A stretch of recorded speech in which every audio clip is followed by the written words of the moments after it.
to our lunchtime event. This is part of what our center has been trying to do, which is to link issues of governance with issues that are of importance to other parts of the school and the university. And so today it's a great joy to be able to share the stage with Roberto Soro, who's with the Toma Rivera Policy Institute, and our guest, Bill White, who you'll hear about and hear a lot from through the course of the next 90 minutes or so. Just as a point of information, if you've been to Bedrosian Center events before, you know we don't really do speeches. So we will have this as a conversation. We'll start having a conversation to start, and then we will invite you to join that conversation for the second half of our time together. So as you're listening, hopefully you'll get questions and have things you'll want to bring up. And I would encourage you to be ready so that when we turn it over, we have a continued engaged conversation. So with that, I'm going to stop talking, and I will hand the helm over to Roberto. It's good to be here and good to have you with us. Bill White, over the time I've known him, has done an enormous variety of things. I think of myself as somebody who's had professional ADD and keeps changing jobs, and Bill actually has changed, careers, jobs, locations as often or more often. I met him when he was a trial lawyer and an energy investor, went on to become Deputy Secretary of Energy in the Clinton first term, a time we remember now nostalgically. Went back to Texas with the mission of trying to salvage the Democratic Party when it was really at its nadir in Texas. Was the state chairman, was mayor for the 6 years with term limits that are allowed to be mayor of Houston.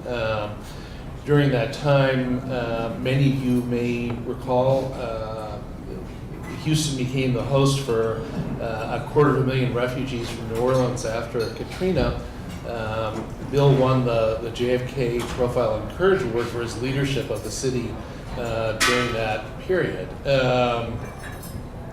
Has remained in politics, ran for governor of Texas in 2010, and is in between done a lot of work in the oil business, and now is the head of Lazard Frer's Houston office, doing banking and deals and pipelines and all kinds of things. He's recently published a book called America's Fiscal Constitution by Public Affairs Press. We were with a group of friends last night, many of them academics. I pointed out it's 410 pages of text with 120 pages of notes, bibliography, and appendices. So this is a fairly serious book, and at the same time highly readable and very anecdotal about the history of the federal government's dealing with budgets and debt. And we're going to talk about that for a little while, and then we're going to talk about some of the varied other things that Bill has done. So, starting on the book, you posit the idea that there is a set of practices and beliefs that you call America's fiscal tradition that are as ingrained in our political system as free markets and representative democracy. I mean, it goes back to the founding. What is that tradition? What are these practices that you argue are so fundamental? Yeah, let me pick it up. Thanks for being with me. It's good to see everybody here. A lot of people don't know that at the time the Bill of Rights was adopted, that James Madison, who helped draft and pass what we call the Bill of Rights, was considering, at the urging of his friend Thomas Jefferson, another one, a limit on federal debt. And his idea was simply that for purposes of intergenerational fairness, and that's not just some 21st century academic term, that's what they were talking. These two people back in the 18th century were talking about intergenerational fairness. For that reason, they ought to consider a constitutional limit on debt. so that one generation of politics could mortgage the future in order to look good, which was a risk. And they decided that instead of a constitutional amendment that might be too inflexible to deal with emergencies, that they would establish a set of principles, and the principle was pretty straightforward. The United States federal government should only borrow for extraordinary purposes that were well understood, and not just to pay its routine operating expenses. So, in the early days of the Republic, the United States borrowed for 4 purposes. To prevent states from leaving the nation, pretty obvious. To add territory like Louisiana Purchase, and later to connect territories.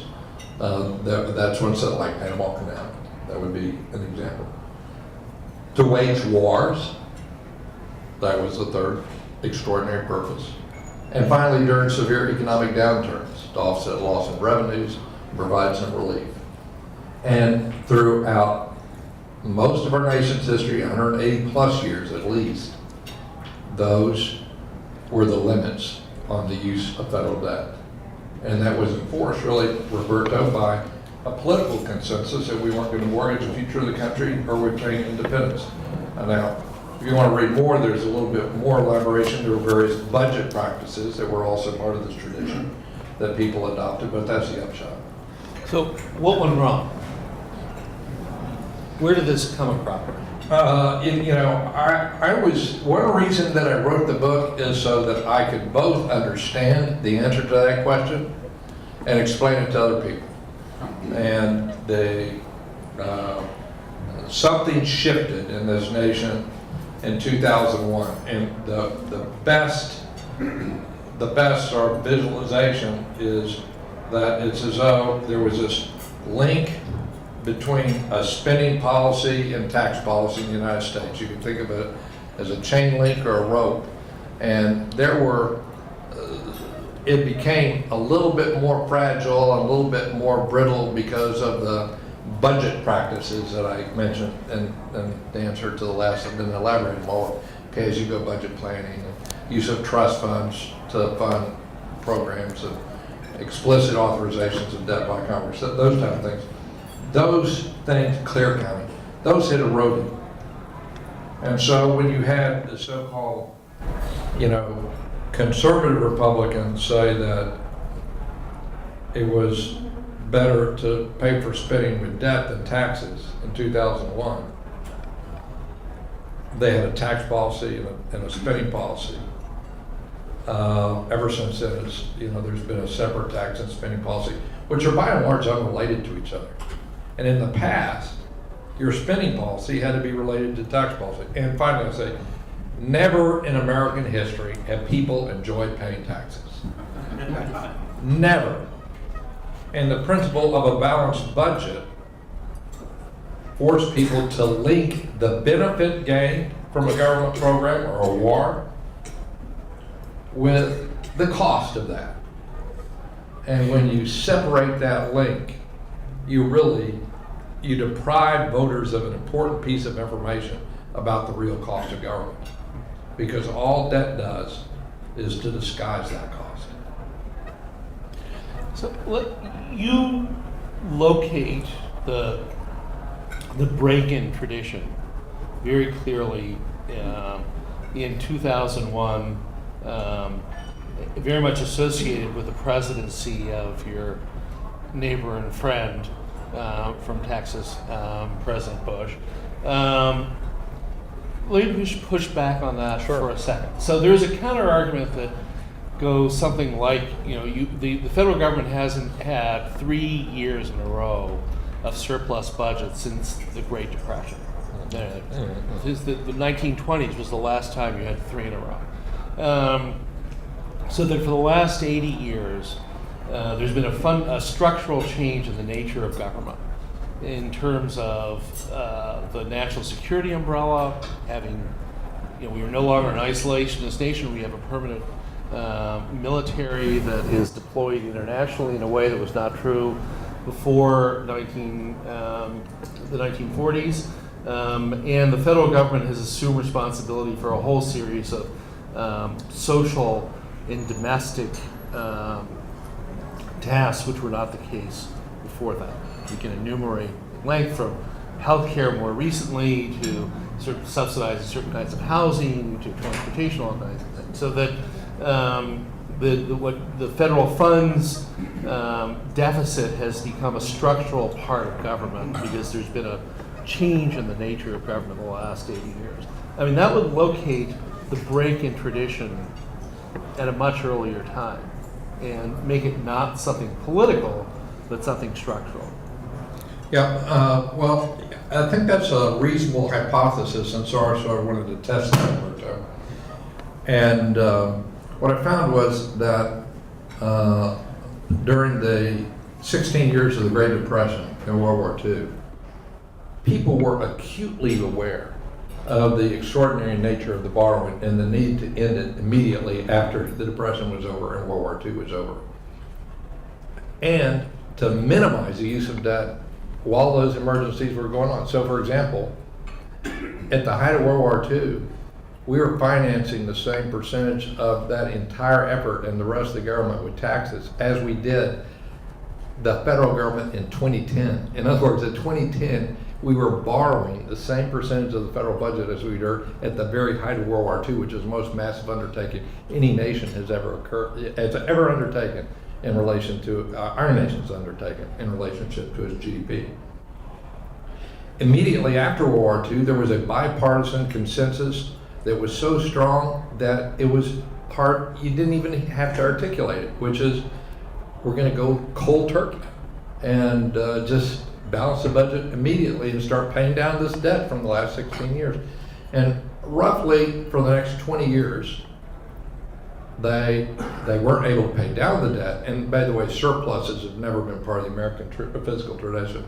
It's always been the aspiration to balance, and sometimes, they missed it, but at least that was the aspiration. For the next 20 years, debt hardly moved in the United States. And the parents of the baby boom generation, which were born between 45 and 65, staggered under high tax rates because they knew that they had to be able to balance the budget in order to fund this global security umbrella.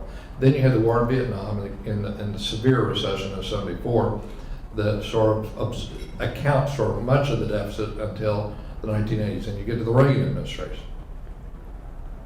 Well, one hypothesis, Roberto, was I pursued is maybe this is where the link between spending and tax policies broke. But then this is what I found. In 1981, it looks like some conspiracy, but both the Democrats in Congress and the Republicans in Congress, Congressional Budget Office, and consensus forecasters thought that the big Reagan tax cuts and the increase in defense spending would not result in the size of deficits. They actually thought that. Why did they think that? They thought it because inflation had been at a record level in the United States. You're dealing with 1% rise in prices a month. And they assumed that that might slow down, but not a whole lot, because almost nothing had been able to slow it down so far. And that would push people into higher and higher tax brackets. So they're bringing the rates down, but the inflation would push people into higher and higher. So it's hard to say. It was voodoo economics, but especially with the benefit of hindsight. At the time, it didn't look as voodoo. And then what was their reaction to it? The reaction to it was, within the Reagan White House and certainly among leaders in Congress and both parties, is, oh my God, look at these deficits. What are we going to do about this? This is terrible. And Reagan, 2 years into his presidency, proposed a standby tax be imposed. In the year after they noticed the deficit, there was a large tax increase to reduce the deficit. So this is in 1988. There was legislation enacted that bipartisan in Congress, supported by the Reagan administration, to create a prescription drug benefit under Medicare that was paid for by an increase in the taxes paid by high-income seniors. And when there was a rebellion in the ranks of seniors against that tax, it was repealed, and so were the benefits. Nobody ever considered, hey, why don't we do what they did in 2003? Let's pass the benefit, but not the taxes. So that's why I said in 2001, you seem to really see the break in the, and then as you recall, Mr. Perot came along in 1992, and when federal leaders had not been able to do what they say they aspired to do, he went on a Larry King show and said that he could do it without breaking a sweat, and within 6-7 weeks, he was in the lead in the presidential race in May, including the lead in California. So the American fiscal tradition was pretty strong. Let me ask one last question about the book. And so you offer a series of prescriptions at the end of the book, a set of budgetary practices and larger fiscal policies. They're mostly directed at preserving something like fiscal balance. Mm-hmm. The way I liken your prescriptions to taking somebody who's morbidly obese, which is be the federal government now, and saying, all right, after you lose 200 pounds, this is how you can stay fit. Mm-hmm. Everybody agrees you've got to lose 200 pounds.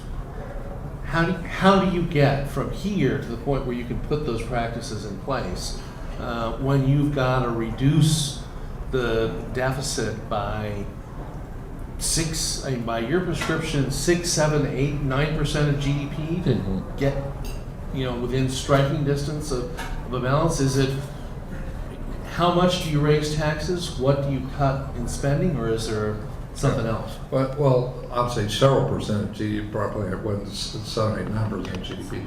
But here, imagine this, and this could be a Democratic president, it could be a Republican president giving a State of the Union address. Probably be most powerful for a Democratic president. So, and they would use different words to describe the same thing. But let me tell you what a Democratic president would say. Democrat, and let's say a Republican House Speaker, how that House Speaker would respond. Democratic president would say, hey, we have 75 million baby boomers that are becoming eligible for Medicare. It is that we used to warehouse our older Americans in poor houses. We've had a dramatic increase in the male life expectancy since Medicare was implemented, and the life expectancy across the board, but particularly for males. This has been a good thing. It's not just a benefit for seniors, but it's protected families against insolvency. But we must pay for this with taxes because we're getting older, and it's wrong to saddle the next generation. They'll have we'll have 3 times as many people over 85 in 2030 as we had in 2010. So why give that group the bill for today's medical bill? So let's do this. As president, Congress, you figure out what the level of Medicare services is and what level of taxes should be put aside and taken out of the budget and put in a dedicated fund to pay for it. And I will veto and fight anything that uses a dime of debt to pay for Medicare. Now you can say, Congress, you fight it out. We can have some, we can say, we're going to take joint replacements off of Medicare or something like that. You can reduce services, or you can fund our current level of services, but you got to tax people to do it so that we know the cost. And I think this will sustain Medicare. I think the American people would understand what he's talking about. I do. And the conservatives would say, we've been saying all along there ought to be entitlement reform. Of course, the president wants to do it all with taxes. We think it ought to be, you can do it with reforms of the system without raising taxes. Okay, let's see what you can do. Let's show how you're going to do that. And I think that you weaken the needs because they can't cut Medicare by 40%, which it'd take to bring it down to the level of payroll taxes. They can't do it in premiums. They won't do that and survive an election. I think that would that would take about 2% of GDP out of that debt and do more than anything else. So that's actually interesting because I'm not convinced because I think they have to some extent had that conversation about taxes and needing to use taxes to pay for services. The thing that I worry about, and I'm curious, is that I'm actually going to say two things, and I'll ask you about the second. One is your observation about the delinking of fiscal decisions, tax policy, from the services that are received. That's been going on about 15 years. I think it's still fairly strong among the American public. And I think that part of that message has got to be something to the effect of when you see road X, you paid for it with tax Y. When you saw the lights on, that was paid. And part of the challenge, I think, will be to reestablish the contract that you've been talking about conceptually before we can do it operationally. Which gets me to the next question. So you've been in Washington. You came to Washington from the private sector for the most part. What kind of leadership do you think is needed? You know, the people complain about leadership all the time. In what you saw in Washington, your experiences, you know, what made the most effective leaders? What kind of communication, what kind of modes did you have to have in order to be persuasive on these things? Well, it depends on what level. Let me just make a quick response to your initial comment. Now, note what I said. I wasn't talking about the old thing that we hear right now about taxes. Oh, the Democrats just want to raise taxes, and Democrats saying, oh, they just want to cut spending for programs that sustain people. No, I'm saying that if you had a president that said, look, I'm going to oppose spending a dime more on Medicare than the taxes that the elected representatives of the American people are willing to oppose to sustain it, you'd pick up some people who would not call themselves liberal. You would, period. And you might even have a cutback in Medicare benefits until the next election. No, real seriously, you would. You could. You might. Yeah, you you might. might. I mean, AARP, I'm guessing, would be pretty actively and vigorously getting a bunch of people to call in. Yeah, well, you don't know. Yeah, I mean, that means that they may not get that through Congress. But what I'm saying is, how would I say it? I think they'd be more likely to raise that. Whether it got through Congress or not, that president, be it Democrat or Republicans, would reposition themselves in the way that presidents have usually done, of being a symbol of authority for common sense. You don't use that to pay for routine medical bill. But in answer to your question about the leadership, it depends on what level of government you were. I mean, you worked in HUD, and so there's varying, skills that are required. What we lack too much of in government, I'll use as an excuse, and I know this is something you're working on, is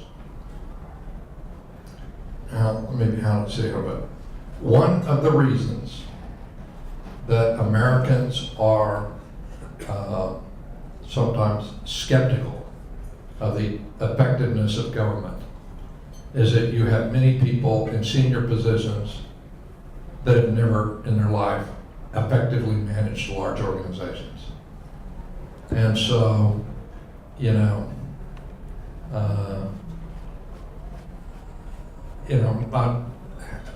my strength as a mayor was that I knew how to manage large organizations. And so, I did a lot of controversial things, but I was reelected by an average 88% of the vote. And one reason is that people were shocked that somebody was actually managing city government. I mean, that they could actually see changes with their eyes and what was happening in front of them.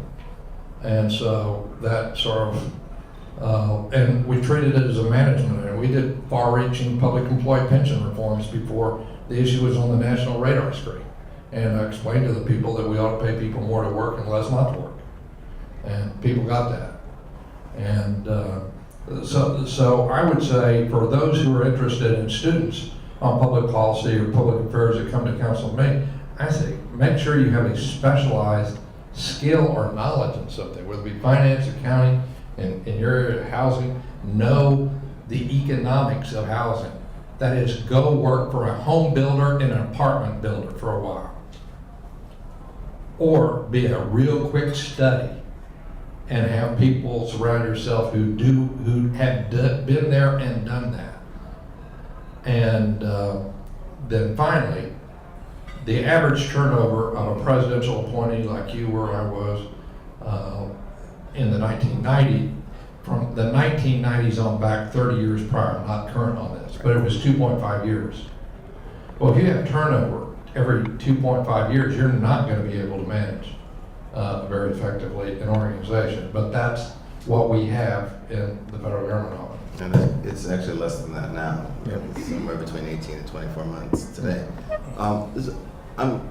Hear you talk about management is like music to my ears, because that's what we do. But I'm curious as to if you had to give advice on the three things, or two or three things that, as an executive or a leader, you needed to do to manage effectively.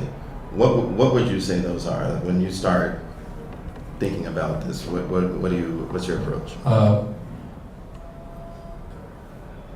You need to understand the skill and the competence of the people who are assigned tasks, and somehow tailor tasks to fit those skills or competences. And if there's stuff left over that can't get done when you do that, fire somebody, replace them with somebody else, or add somebody. You need to clearly define the task that needs to be done, not how it needs to be done, but what needs to be done and why. Good management often consists of empowering people, which requires you to explain very explicitly why something should be done, and giving some people the flexibility. And then, on top, the third pillar is accountability. And there's no greater accountability than peer group accountability, so that can be done within a flat organization where you have accountability for other people. And if I was to add one other thing, it is when you're going to pick people for these slots, do it based upon their competences and ability to work with a team, and try to find the very best person you can, not just the person who's most convenient.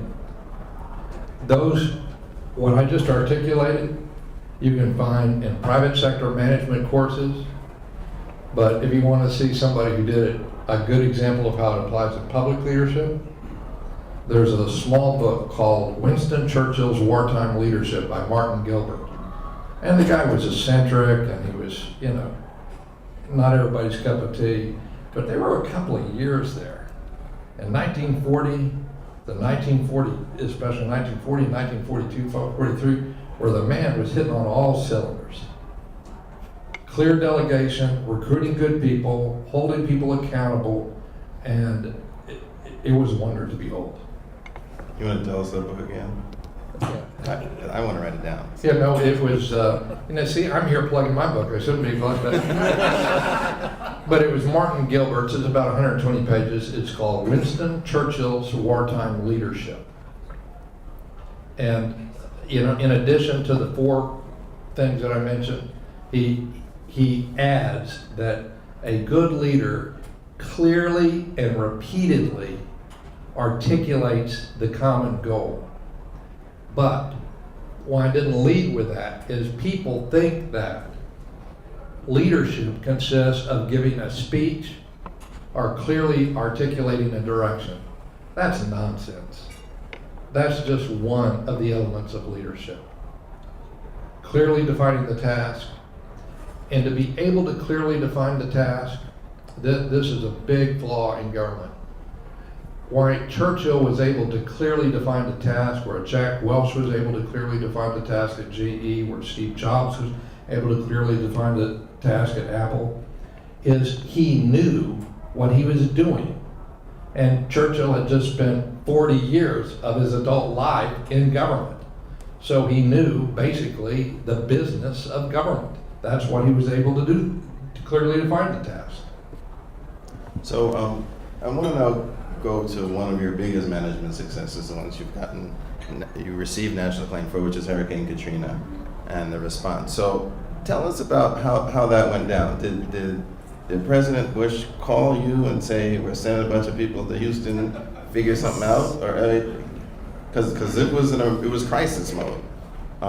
Tell us a little bit about evolution to your taking on that important task? Well, how would I say? There's a little bit of a narrative within my own community and within New Orleans and others about, opening the doors to over 200,000. Here's what really happened, which is, in a sense, that's a metaphor, but what happened, and it has to do with some of the things that we were talking about a little earlier, good management, is, as you recall, the hurricane hit, Katrina hit on Sunday night, and the mandatory evacuation order didn't come out till Saturday. Now, most of the people, Saturday afternoon, most of the people had evacuated by the time the hurricane, and they evacuated by getting in their cars and driving to the biggest city near them. So motel rooms, relatives, churches, etc. were full. There were some people that didn't get out, particularly those people who relied on mass transit. And then, the president was saying everything was okay, but on that Monday morning, and so were the networks, by the way. But that Monday morning, I talked to the guys at the oil companies at facilities, and they said that the levees had been breached. And that's because of that, because of that risk, I pre-positioned our firefighters outside of New Orleans for rescue, because I knew that that was a possibility. And then we got the next 24 hours, 36 hours, I tried to get the best people I could find, organize and say, this is going to change our city. If the levees are breached, then it's going to get into the water sewer system, electrical power system. New Orleans is going to be uninhabitable. We're going to have a couple 100,000 people come. And so let's prepare for it. And to do that, who you call? I called the bishops of all the congregations, the heads of the mega churches, synagogues, mosques, temples, the CEO of Walmart, asked for his logistics teams, the CEOs of pharmacies, so we get pharmacies set up when people got out of buses and centers, because many would flee without their prescriptions, so we had to do things to do it, etc. So you got 25 heads of the 25 largest corporations that said we may need several hundred people from your corporations.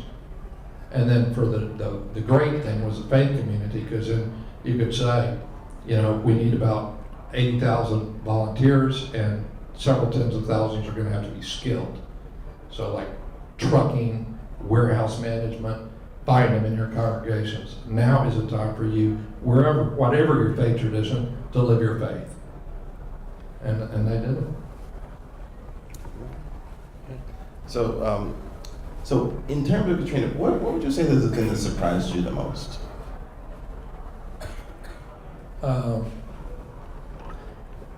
This is not, well, can I tell you a story about one of the most memorable things? And this is something that I had not thought about that dawned on me, where we were about 4 weeks into it. And when I was mayor, I used to teach in my church before I became mayor, but when did I make, I got my share of churches when I was mayor. And usually at least one, sometimes two every Sunday morning. And most of them weren't, they were not my churches in my neighborhood. And after a while you get to know people in the church. But there was this older African-American woman who I'd just gone to the services at her church, and she came up after me and she says, God, I'm so, a couple of years ago I had a little problem with my heart. I'm so glad that I stayed alive to, the last 2 years. This has been unbelievable. I'm so glad I stayed alive to Katrina. I said, why is that?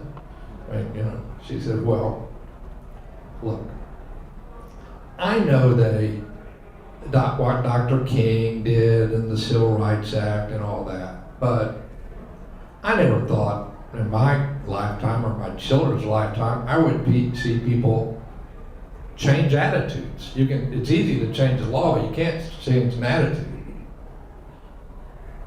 And when I see, there were tens of thousands of people who were living in private homes from a much generally African American, living in homes of different faiths and different backgrounds.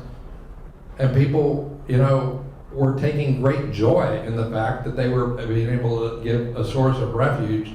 And she says, you know, the people on the TV are saying that it's all about, you all hear about, you know, these pictures of blacks. But here in Houston, it's just about helping people. And I never thought I would live to see that day.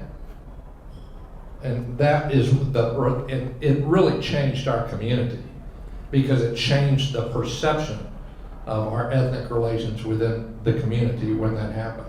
I mean, you can talk all you can into a microphone about believing in this or that, but when somebody says, hey, I have a spare bedroom in my house, and they see these images on TVs that feature looters, and I'm going to take somebody, and most people are law-abiding. I mean, there are more victims in New Orleans than there were perpetrators.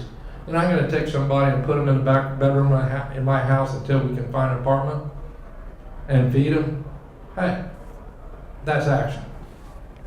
So it's very, very inspiring, the work that was done in Katrina, and actually work that continues today, and that a lot of people who moved to Houston are still there and are now calling that home. I want to stay on Houston. It is a center of oil production and energy. The United States is going through a pretty dramatic change in terms of its production of energy. What are your thoughts on that? Do you feel like do you feel that we're seeing a fundamental change in energy policy and production for the country? And then do you think that we are approaching this with the appropriate balance from an environmental perspective? Lots of concerns here in California, lots of oil shale under this city that people are starting to extract, and there's a lot of concerns being raised about do we have the safeguards in place to make sure people are protected as we move forward? Yeah.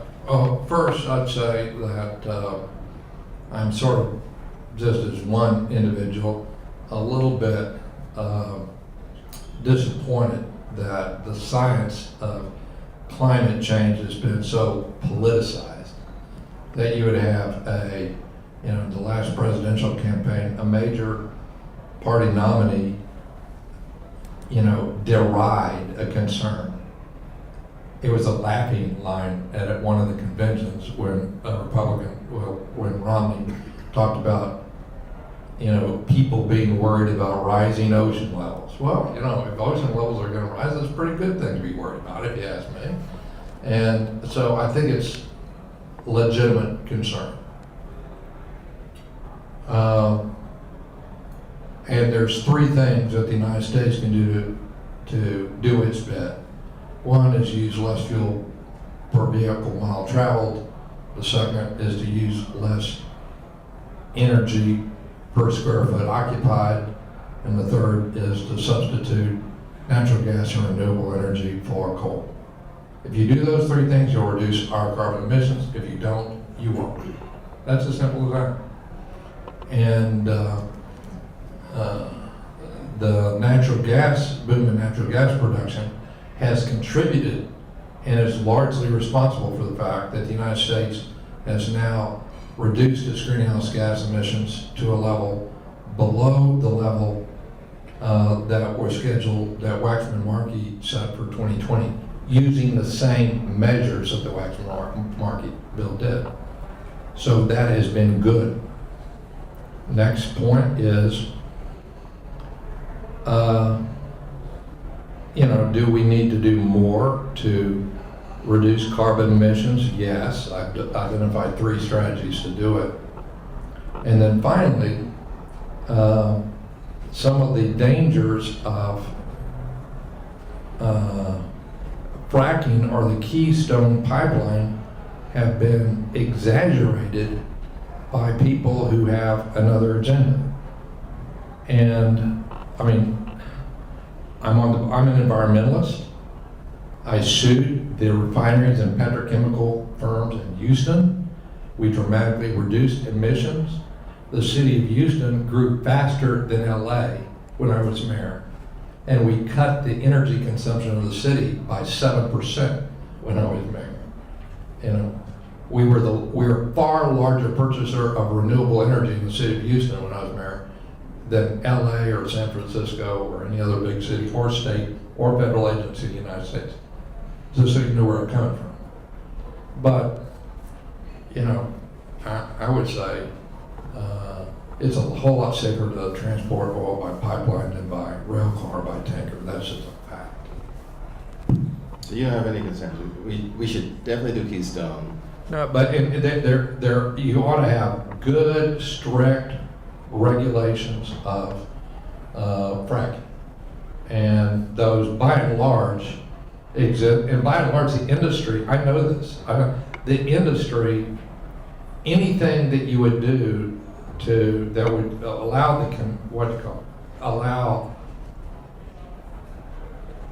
it is in no one's interest that somehow water move through concrete and steel into an oil well. Nobody's interest that happen. And that's not how oil wells are built. I mean, you can't have stuff going up through several thousand feet of rock into a water table. It's physically impossible to do, naturally. So you'd have to have a well that was very poorly constructed. So we're going to open it up in a minute, so I hope you guys are forming your questions. I wanted to ask a sort of a future-looking question. Yeah. So 2016, the spouse of your former boss in Washington hasn't announced. Do you have thoughts on should she, will she, and what you think her prospects would be? Well, I'm not going to do, I'm not that, there's probably better handicappers than me. One thing I do know is that almost all predictions about presidential elections 2 years out over the last 30 years have been wrong, and I want to add you to the list. I want you to be the exception. And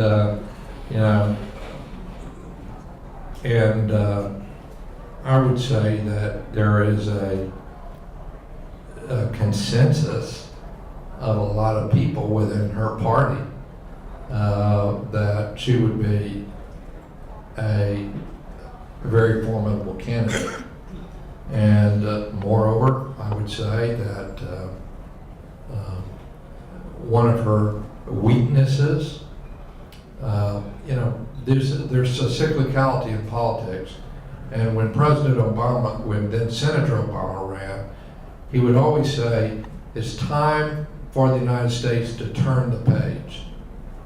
And by that, he meant, I'm not telling you I read his mind, but I can't talk to his speechwriters and pollsters. And by that he meant, we're not dynastic politics, and we don't need any more Bushes and Clintons, okay? He didn't have to say it in that mean-hearted way, but he meant it's time for this country to turn the page. I think steady leadership is something that people want, and I think more experienced candidates will have a little leg up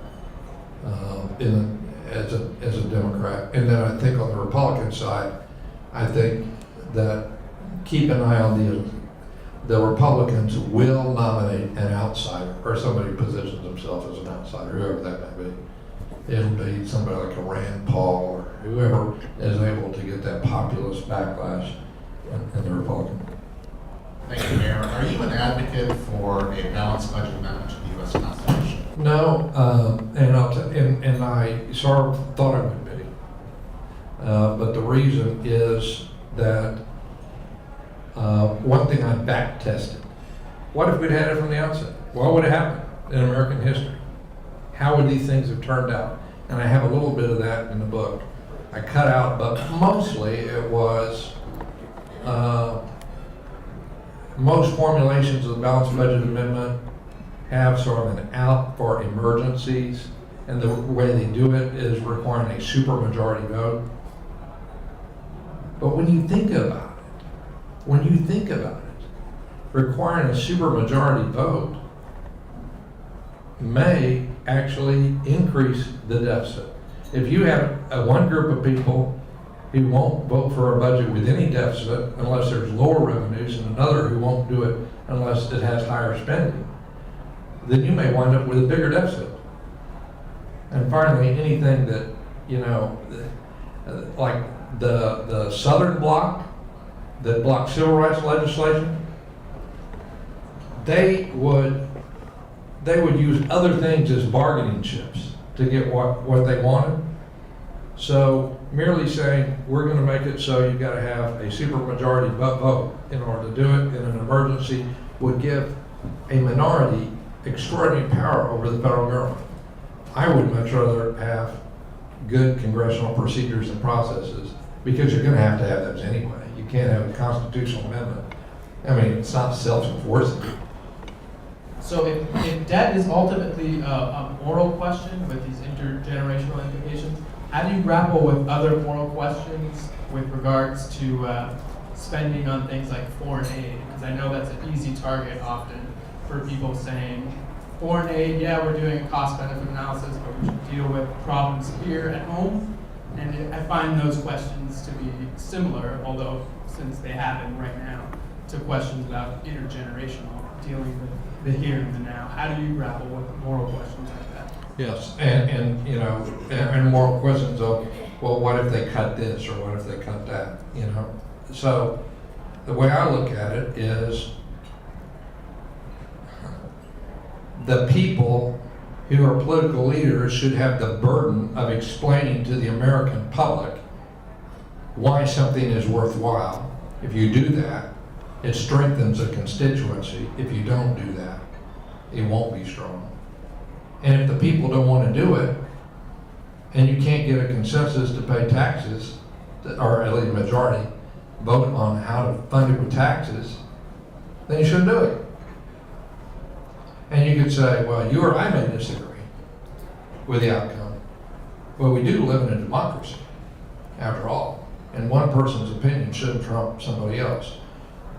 What people, here is a use of debt that I've seen where you say, well, listen, if we had to pay a tax for that people never agree to do that. But if I fund it with debt, maybe they won't notice. That to me is not good governance. And I'll tell you what, in the 1940s and 50s under war, in the 15 years under World War II, we had an enormous continual national debate about international assistance to allies, and generally it was military assistance.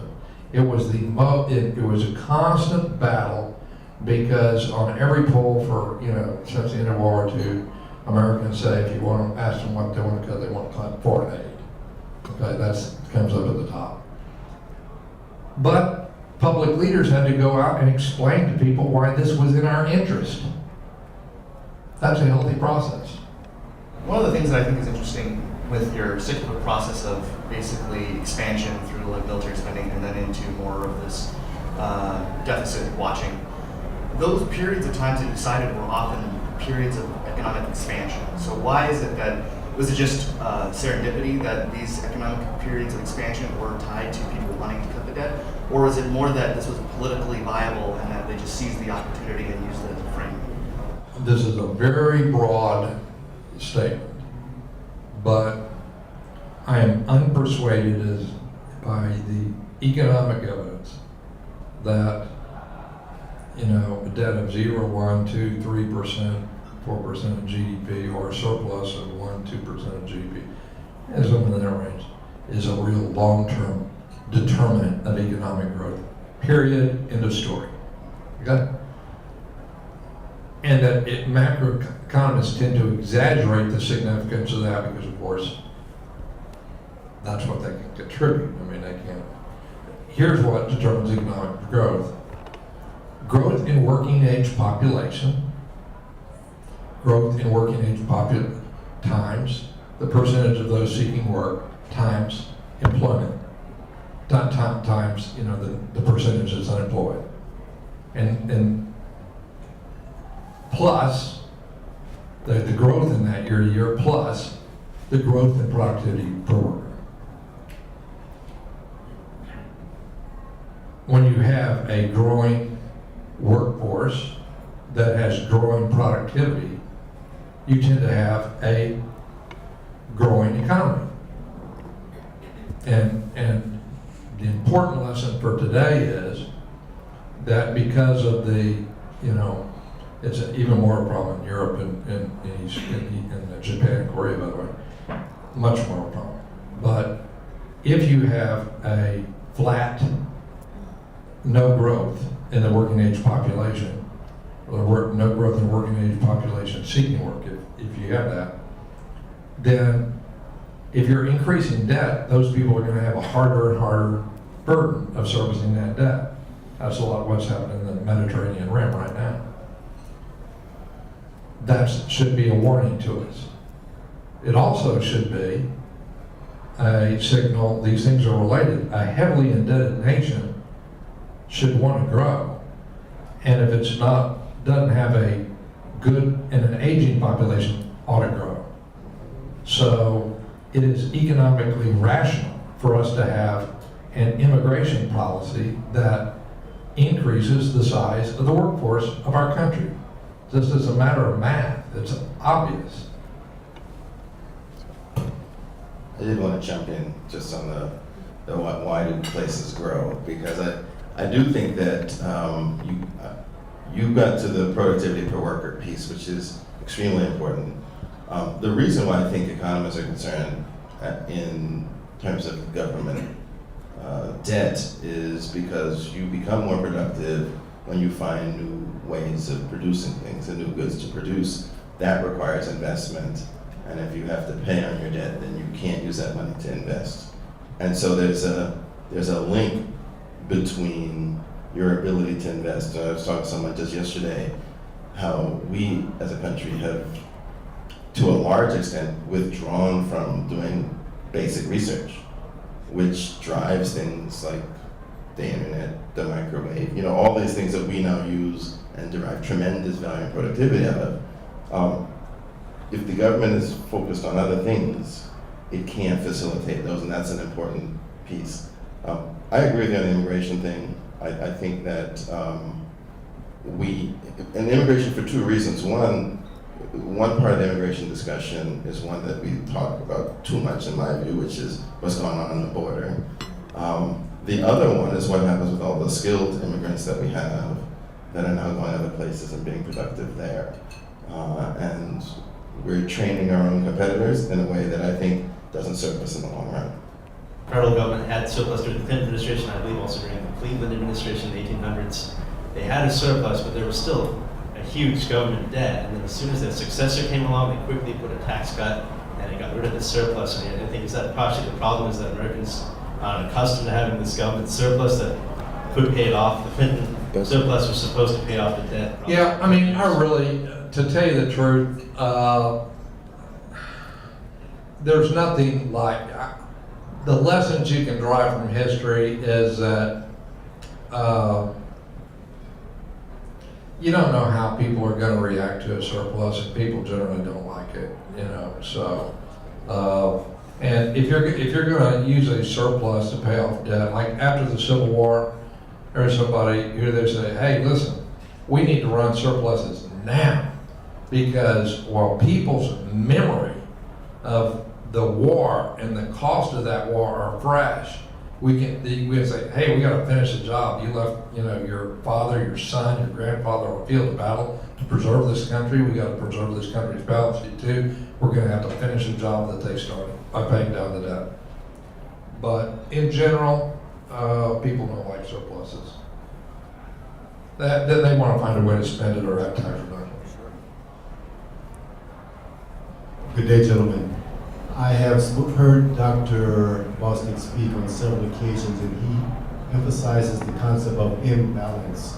My question is, there are two national imbalances in my mind right now. There's the national debt that's endemic, and there's the greater income disparity that's also a phenomenon.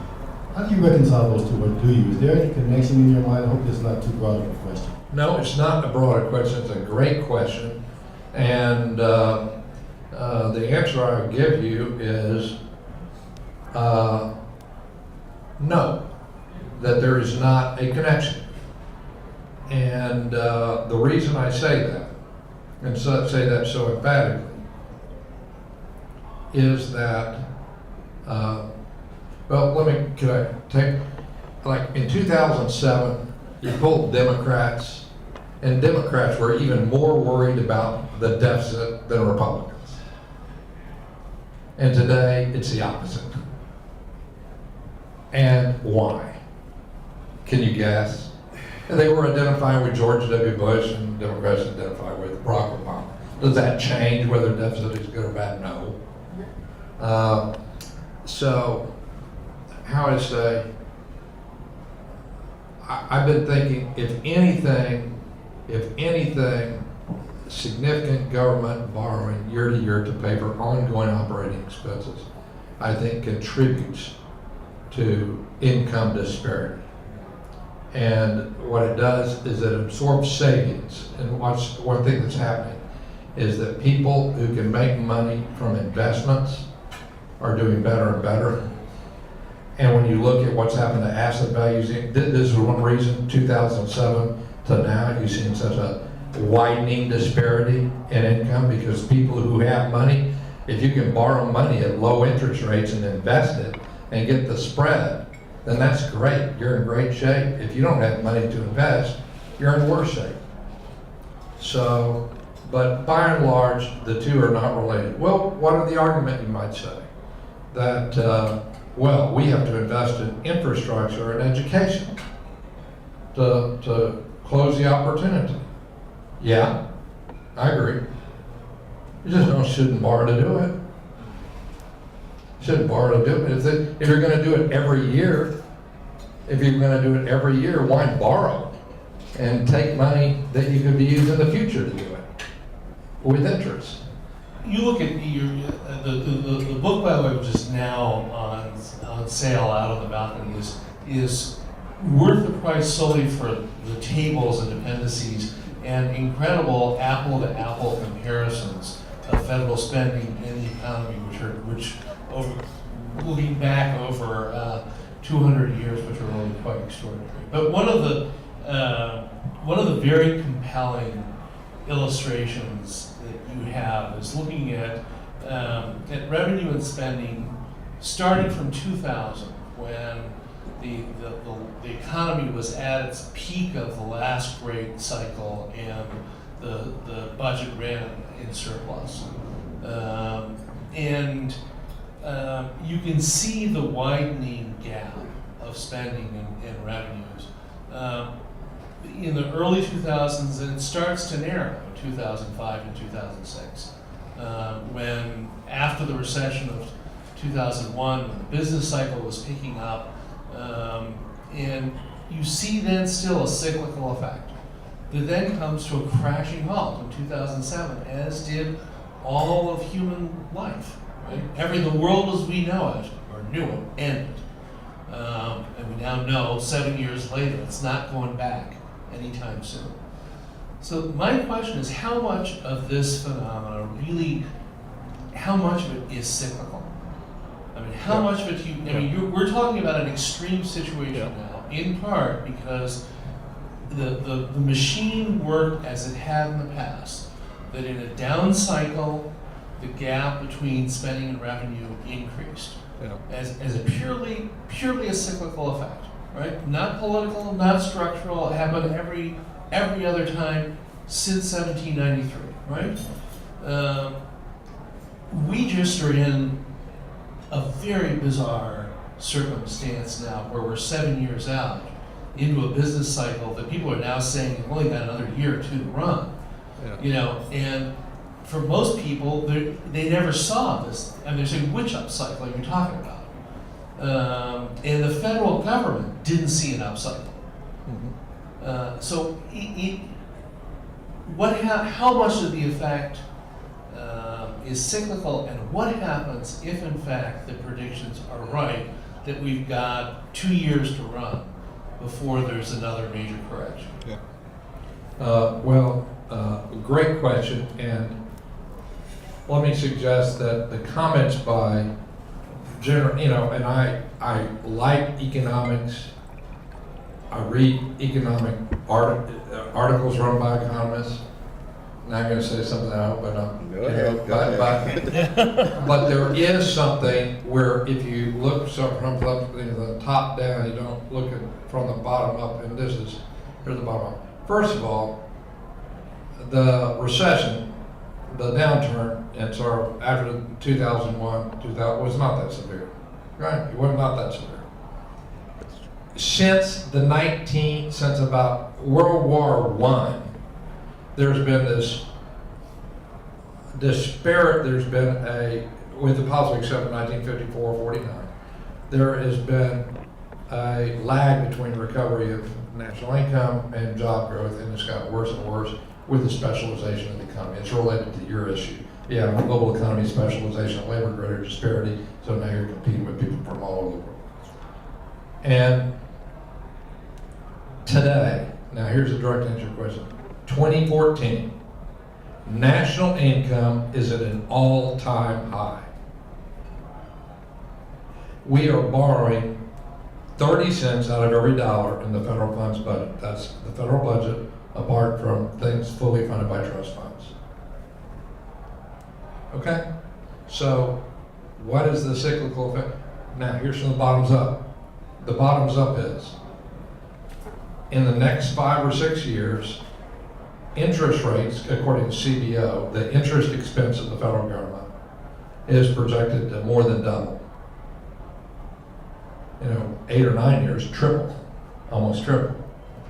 Within 7 or 8 years, the total interest expense on federal debt will be equal to the total revenues from the personal income tax in 2010. Medicare. The number of older Americans on Medicare is going up at a very rapid rate.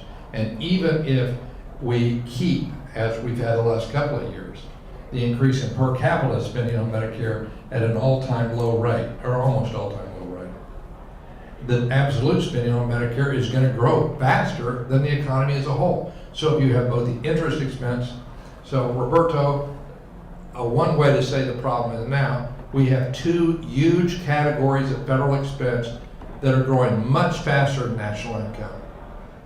While we have basically the Democratic Party in dollars and cents, not rhetorical about, oil company tax breaks and all that, but on the dollars and cents stuff, the Democratic Party has accomplished what President Obama set forth in 2008 as his tax agenda. And we still have this discrepancy of revenues. So if you have Republicans saying no taxes, the Democrats saying we've largely accomplished our tax agenda, and you have 2 huge categories of spending going up faster than national income, you're going to have a real big gap. That's where we are now. That's my 2 bits. This is not a cyclical phenomenon. It is it's something else. So just to recap the great news here, if that means that, if all of a sudden we had a big uptick, I mean, we bring unemployment down to 5%, and we add another couple points of GDP growth, you don't solve the problem. And on the other hand, if you get a down cycle at this point, Yeah. it just balloons. I mean, it goes out of sight. Yeah. The message shouldn't be to sell, your stocks and buy gold and stick it in them. It shouldn't be that, the world is going to collapse. I mean, we still have the dollar is still, a terrible currency except in relationship to the other ones. And so, but it is to say that the number one consequence will be, the practical consequences you'll see, is there's going to be this recurrent debate about the funding of a global security umbrella. Because the American public, especially after Iraq and Afghanistan, are more isolationist than the elite internationalist elites in either party. They are more isolationist than I am, I will say that, the American public, in terms of what they're willing to do right now abroad. But we have an international security umbrella that is more in line with the post-World War II consensus. So there's going to be pressure on Pentagon budget. And the other thing that's going to occur is that if the next national security or economic downturn bump comes along, we will have fewer policy levers to exercise without greatly increasing the cost. Because once interest starts compounding, I mean, it's been compounding since 2002, but at a certain rate, compound interest accelerates over time. That's like cancer or nuclear fission. And there is a certain point when it gets ahead of you, you cannot keep up. How do you see the future of renewable energies like solar and wind with the expansion of natural gas? You know, I'll just do it. Wind prices have come down.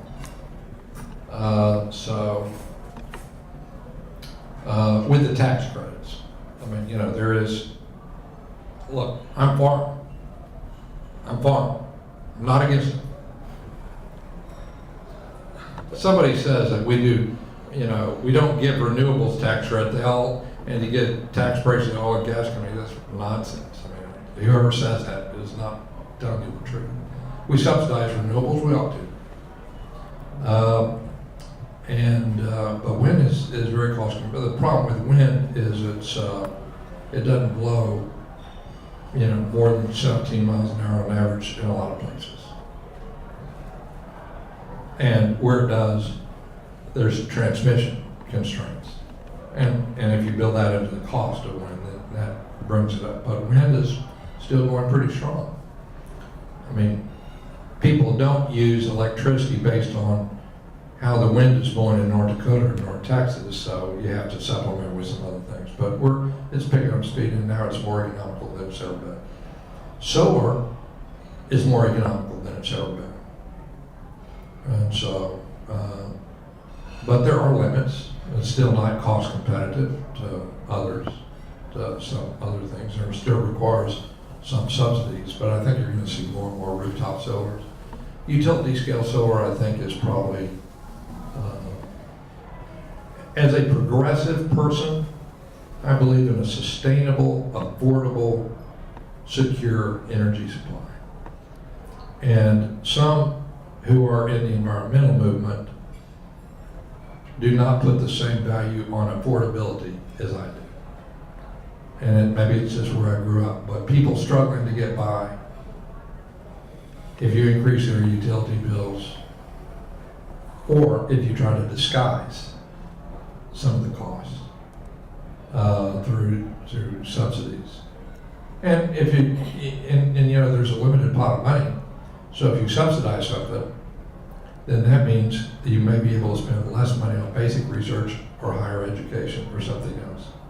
And people who say that it's all win-win, it doesn't work that way. I mean, you do have to, a subsidy has to be paid by somebody. It's not the government. So I want to end on a happier note than that. Bill, thank you so much. Heard much about you. I've really enjoyed your conversation. I actually had, there was a lot that was very interesting here. I had 4 takeaways, all that start with the letter E. The first is on energy and this idea that we are going through a transformation. And it was interesting, in California you don't hear people talk as much about the probability of disaster from some of these new technologies, and I thought what you said was interesting there. The second point, which is in your book, and you talked about here, which is really interesting, is this notion of the equivalence or the non-equivalence of paying for services with debt versus taxes. And you know that runs counter to a lot of economic theory, which says if you invest with equity or debt, it doesn't matter. Here, you're saying in the public sector, it does and it should. And we need to think how we make that happen more. A third is this explicit link between costs and services. It's sort of what is the public sector and what do we get from it? And that conversation has changed significantly. And then on management, which I think is a huge takeaway here, there were actually 2 E's. One is leadership is about explaining the what and the why, and the why is perhaps more important. But also the notion that you need expertise that allows you to evaluate the tasks to be done, and then whether you have the skills and your staff to do them. And that's management, that's talent, and doing that well can help move us forward. You've shown us a lot today, and it's been really exciting. We do have a book signing, so Billy, you'd be here for a little while if you wanted to pick up the book. Roberto, do you have any last words you wanted to say? Just, thank you very much for the visit. It's been a pleasure. Thank you. So please join me in thanking Roberto.